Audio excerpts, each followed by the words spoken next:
In this video, we're going to talk about running dictation and how you can use this activity in your world language classes. Let's go.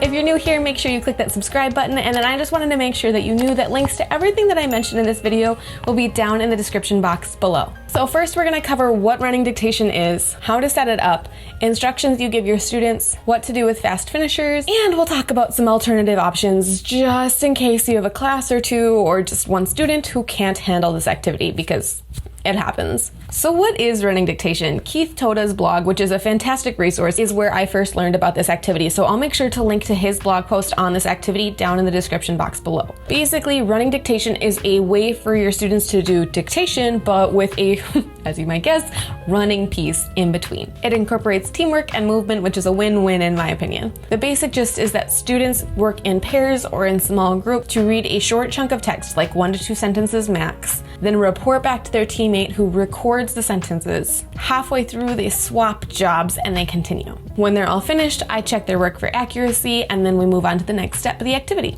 So that's the basics. Let's talk about setup. I personally usually do this after reading a story where they've heard the language and they're familiar with the language. I don't like to do this with brand new language, especially when I'm talking about working with novices, which is what I usually work with. That's because I don't want them to be having to try to sound out new language or see text that they've never seen before and try to say it aloud to their classmate, and their classmate to try and have to hear brand new text that they've never seen before and try and write it down. To me, that just doesn't sound like a winning combination. So I like to use this as a way to get repetition of something that they've already encountered. With upper levels, I'd be okay with a new story or new plot, but I'd still try to stick to words and vocabulary that they're pretty familiar with.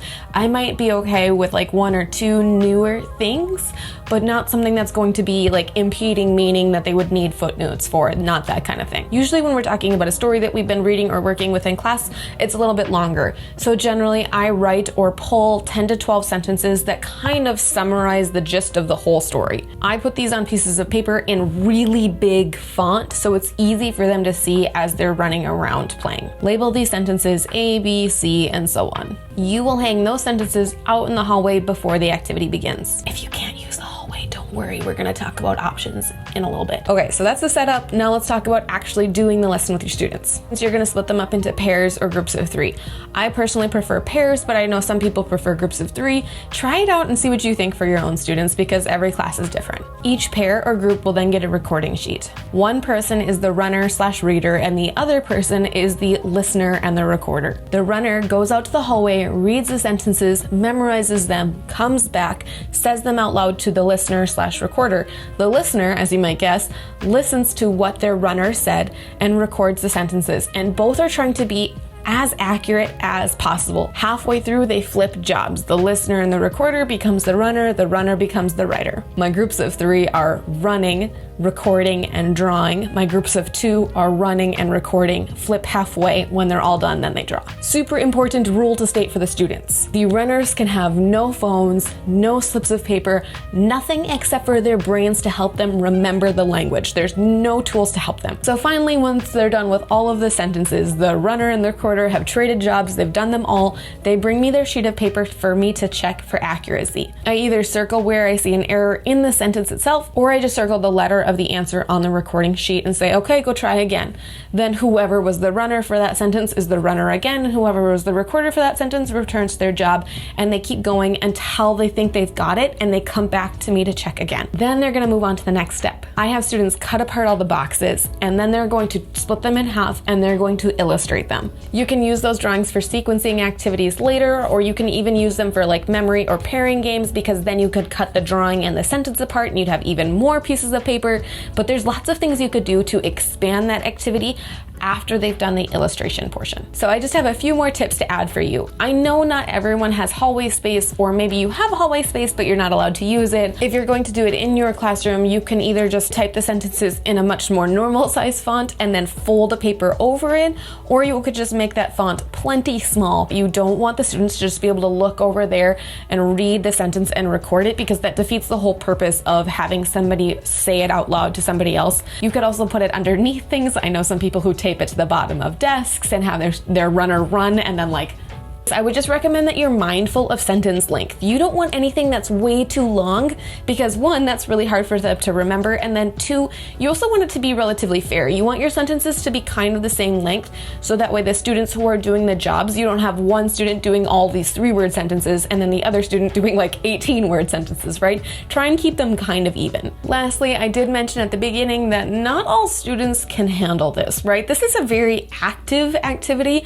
and so every now and then you have a student who just takes it a little too far, or maybe you have a class period who can't handle it. You might want an option that's an alternative for them. If that's the case, it's a great idea to just have a classic dictation prepared.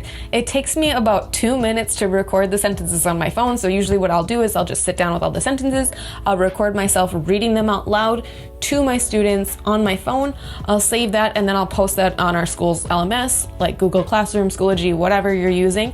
And then the student or students who need that alternative, I can just say, grab your recording sheet, go sit down with your headphones, listen, record, and draw the sentences out. They're doing all of the jobs on their own. If it's an entire class period that can't handle it, sometimes we just do classic dictation where I just say the sentences out loud, or I record them ahead of time and the whole class sits with their earbuds in and they do it just like the individual student would. If I don't have a class period where I am expecting to have to do that alternative, or prepared to have to do that alternative, maybe not expecting, but prepared just in case they make bad choices, then all I do is I just make a different version of the running dictation sheet where I've already filled in the sentences, and all that absent student has to do is draw to show that they understand meaning. They're still getting that reading comprehension in, they're still practicing with the structures, but it's not reliant on a partner activity, so that's just another option. If you want to try a running dictation but you're not really sure about how to set it up, I do have a resource to support you with that. I have a set that's ready to go that I use with one of my units for my novices. It includes I, es, está, tiene, quiere, and va. So if your students are comfortable with those high frequency verbs, they could probably handle the story that goes with this running dictation set that's already ready for you. Or I do have an editable template that's ready for you to just fill in whatever words and sentences you need and then try it out with your students. I'll make sure to link to both of those in the description box below. Thanks so much for watching. Please remember to give this video a thumbs up if you liked it, or a thumbs down if you didn't. Click subscribe and ring that bell so you get notified of all new content I create for you in the future. I'll see you in the next one.